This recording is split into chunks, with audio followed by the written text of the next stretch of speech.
Gente, por que vocês estão ignorando esse anime ainda, hein? É novo, original, você não tem como pegar spoiler na internet porque ninguém leu material sobre ele. É maduro, visceral, pra quem gosta do negócio bem dramático assim, graficamente, ele entrega. Sem censura que muitos reclamam e bastante divertido até agora.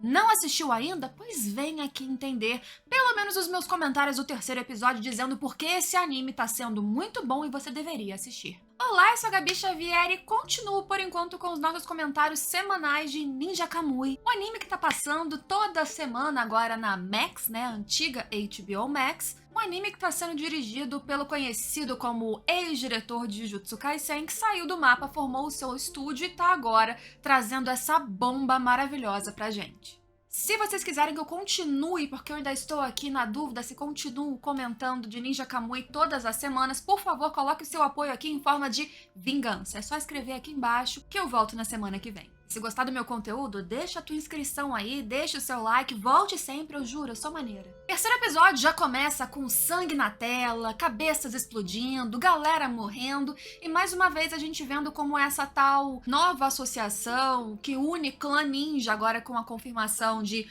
uma empresa multinacional tecnológica, eles são extremamente agressivos na hora de resolver as coisas, principalmente os ninjas, que são esses que a gente acompanha com maior destaque. O começo do episódio ele mostra no meu entendimento, um ninja, o baixinho ali esquisitinho, que tem uma obsessão agora estranha pelo Rigan, que ele é absurdamente brutal na hora de executar as suas vítimas. E a vítima que a gente vê no começo do episódio não era exatamente um inimigo dos ninjas, era um inimigo daquele grupo, daquela empresa tecnológica que tá dominando todos os países, todas as tecnologias, dentro de hospitais, o entretenimento, o transporte, indústria, tudo.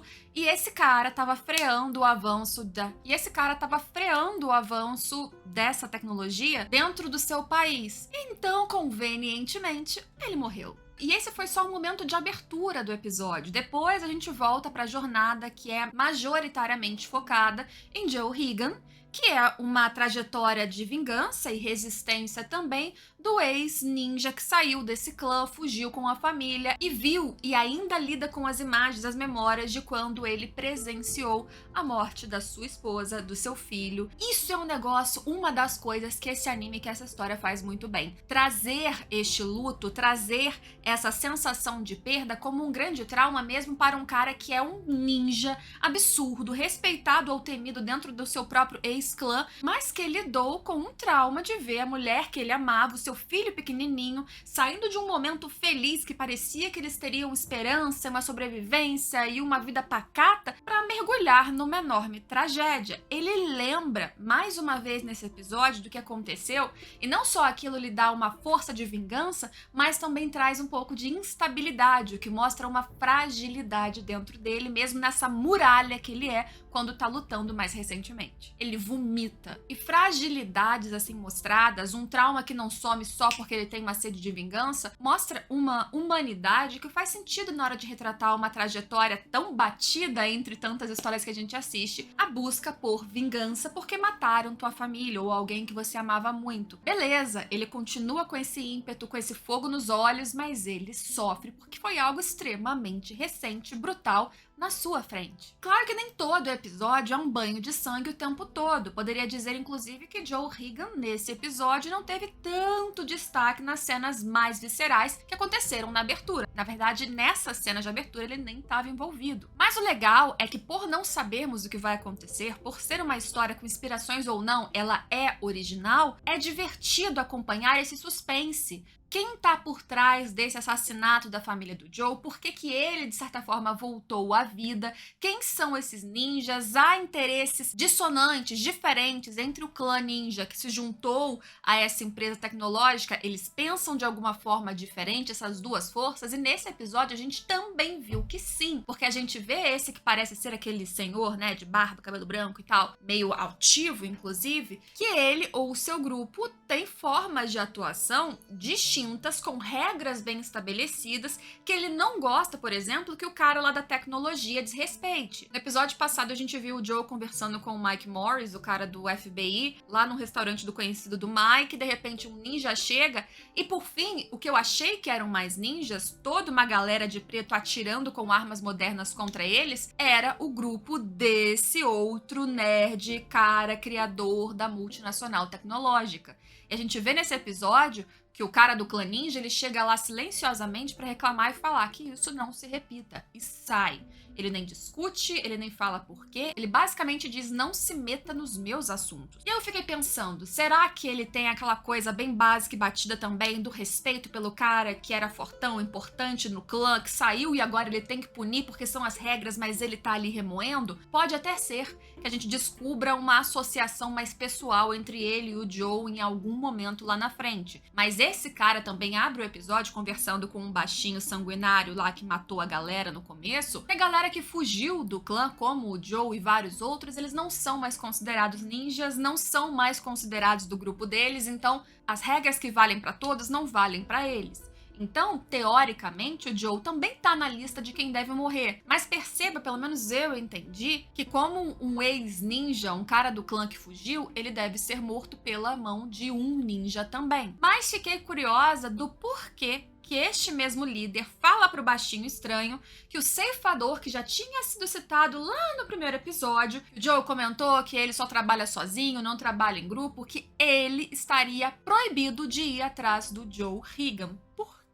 A gente vê uma cena finalmente desse tal ceifador, pelo que eu entendi é o chamado de Zai, o cara com o cabelo um pouco mais comprido que mata o outro, que teoricamente lhe ensinou a usar a espada sem a menor dificuldade, e ele parece ser bem cruel, rápido, frio, com um olhar que fica com mais raiva, inclusive quando citam o Joe. Pode ser, estou aqui teorizando porque não tenho material para embasamento, que ele tem uma rixa mais pessoal com o Joe, e como esse líder do clã dos ninjas parece que segue várias regras muito específicas, talvez não seria o ideal ele ir contra o Joe por um relacionamento, aí sim, no caso deles, mais pessoal, muito passional. É o meu chute, não sei vocês. Enquanto isso, é claro, o Joe tá tentando sobreviver, se juntando a Mike Morris e Emma do FBI, que a gente vê de novo que estão ali lidando com o FBI abafando o caso, tentando aposentar o Mike antes da hora, dizendo: sai, não se envolve, o negócio aqui não tá bom.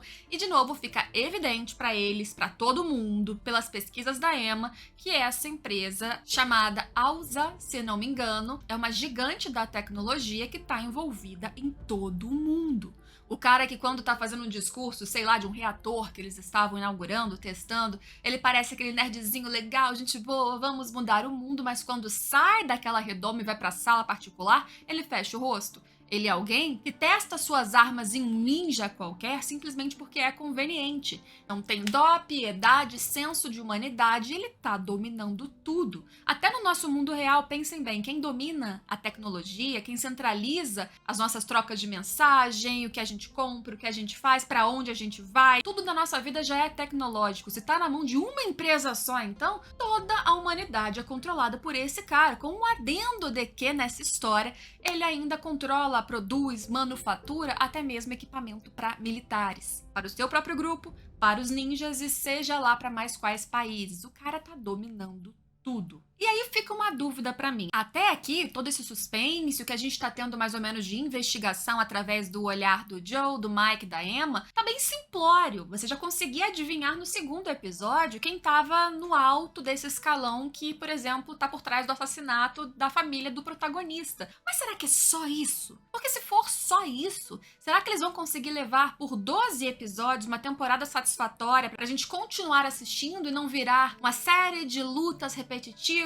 de ninja contra ninja, porque esse elemento da investigação, do suspense, do mistério que precisa ser desvendado, acrescenta na história. É muito bom a gente ver uma sequência de luta que acontece de novo, um pouco menos visceral nesse caso, do Joe contra um outro ninja que tava atrás dele. Tadinho do Fusca da Emma, tava lindinho ali, foi acabado. E a luta é rápida, fluida, todos elogios mais uma vez por eles conseguirem manter bastante dessa qualidade, fluidez no que ele se propõe a entregar, principalmente cenas de ação, mas com todo o impacto narrativo e visual que isso pode trazer, a história, o pano de fundo que acrescenta em diálogo e desenvolvimento de roteiro, isso precisa estar ali para ser a cama que faz a gente continuar assistindo semana a semana e não ter aquela sensação de tá repetitivo demais. É só uma básica preocupação, mas continuo gostando até aqui. São 3 episódios apenas, então o anime pode ir pra cá, pode ir pra lá, pode acontecer muita coisa ainda. E eu tenho a desconfiança de que eles estão mostrando